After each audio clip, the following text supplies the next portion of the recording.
Bună ziua!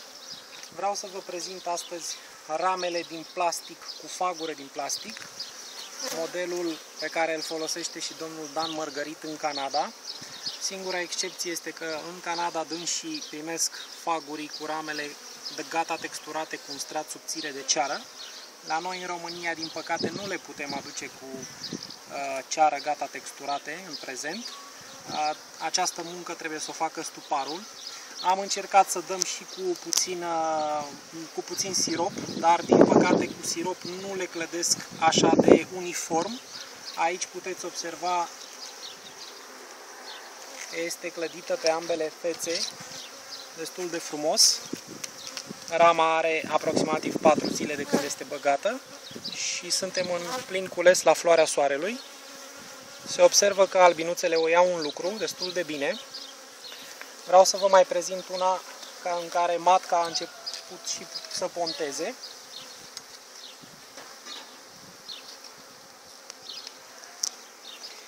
Într-adevăr, stuparul trebuie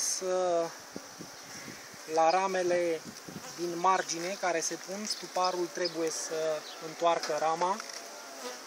Fața dinspre cuib se clădește mai bine, pe când fața dinspre marginea exterioară se clădește puțin mai încet și este bine ca noi, ca apicultori, să întoarcem rama odată la câteva zile pentru a o clădi mai uniform.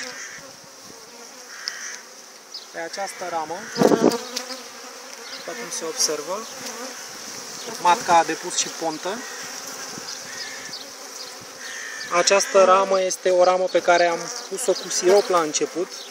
Albinele au clădit-o, dar ceea ce nu-mi place mie la modelul acesta cu sirop este că le clădesc după cum cred ele și de multe ori, filmează aici te rog, în margine rămâne pe alocuri câte o mică suprafață între fagure și ramă.